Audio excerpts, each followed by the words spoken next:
The concept of self-driving cars has been a hit with tech and auto companies, but autonomous tractor trailers may actually hit the highways first. While the advances in this area are fascinating to many, the near 2 million professional truck drivers in this country are keeping their eyes on the technology for a much different reason: job security. Joining me now is the president and CEO of the American Trucking Association, Chris Spear. Chris, good to have you this morning. Thanks for having me. So how close are we to trucking companies rolling out fully functional fleets of these semi-autonomous rigs?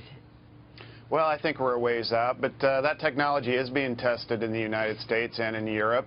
I think it really comes down to what the FCC decides as soon as this summer as to whether or not it dedicates spectrum toward connected vehicle technology. If it goes to safety and not the cable industry, then we have the ability to connect vehicles, not only vehicle-to-vehicle technology communications, but also vehicle-to-infrastructure. So that's really a necessary foundation to making autonomous vehicle technology possible. 1.8 million truck drivers in this country. What percentage really stand to lose their jobs, as most of these trucks seem to still need at least one person to operate it? Well, I don't see this as a potential job loss issue. In fact, it could actually improve job growth in our sector. And what I mean by that is we're already facing a chronic driver shortage. Right now, today, we're looking at 50,000 drivers short for our industry. That projection goes to 125,000 by 2024. So if this technology can serve as an enabler, we might see the ability to bring more drivers into the industry, making them more productive, as well as enhancing their skill set. And not just drivers, but maintenance technicians as well that would have to service this type of technology. So this could actually be an uptick for employment, not a job loss. Yeah, Mr. Spear, this is Kirsten Haglund. So in the past, historically, people, when new technology comes along like this self-driving car, they've been afraid, thinking that, well, gosh, where are all these jobs going to go? And that can cause some anxiety in the economy. But how do you see, just like what you're talking about, that really technology creates more jobs than actually that it does help, lose? So how can people be optimistic not only in your sector, but across the broader economy as they see automation increasing? Well, I don't think we should be afraid of technology. There's a lot of upsides to this, including increased safety. That recent accident involved a Tesla vehicle that hit the trailer of a semi-tractor trailer. If those two vehicles had been communicating, that accident may not have happened and that person may not have lost their life. But there's also the ability to improve emissions in terms of reducing the amount of fuel burn, certainly reduces emissions, and the ability to reduce congestion. These are all good things that come to motoring public. But we also need to look at cybersecurity.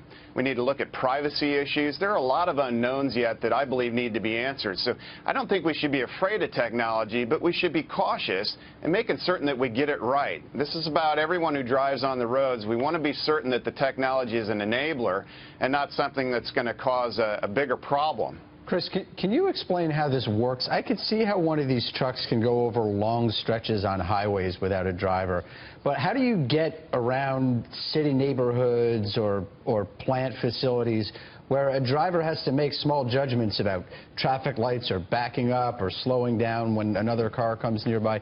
Walk us through just how it works. What does the technology do? Well, I think in terms of safety, on long road hauls, its ability to communicate with other vehicles, eliminates the potential for rear-end accidents, congestion as a result of accidents. It paces traffic in a more even pace and reduces the amount of congestion. That impacts fuel burn, certainly improves safety. And I think on the long haul, lane keep assist, blind spot detection, automatic emergency braking. These are all technologies that are on vehicles today, including trucks for some part. So it's the ability to connect them and have the vehicles communicate with one another is what's helpful. But you're always going to have the driver in the cab to take over and navigate those situations where they're in congested traffic in cities and trying to maneuver in tight spots. The driver's going to have to be a part of that decision making. So I think it's a shared responsibility between the driver and the benefits of the technology. Well, how do the truckers feel about this? Well, I think they're like the industry in general. We're watching it. We want to see the value that it could bring to the industry. Certainly could enhance the skill set of the drivers, make them safer, make them more productive. If you're eliminating congestion, that's a good thing for drivers. We lose over $49 billion a year sitting in traffic. You imagine the impact that has on the driver, let alone the economy and the consumer, as those costs get passed on to you and me. So, you know, it starts with the driver and making them more productive during their day and not having them sit in traffic. If technology can help solve that problem, that could bring more people into this sector and not push them away. And what are we talking about cost-wise for these trucks? Well, that's still an unknown.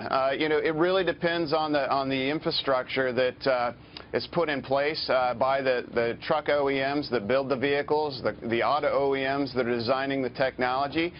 If the FCC awards the spectrum to safety and not to the cable industry, then they have the ability to create a backbone that could be affordable.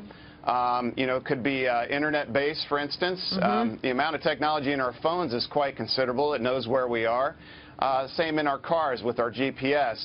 It's connecting the vehicles is really key in terms of bringing down the costs. So we're really cautious. We want to see what that looks like and what the overall costs are going to be in the long term. Well, thanks for chatting with us about it. Chris Spear, you sound optimistic about the changes coming to the trucking industry. Thank you.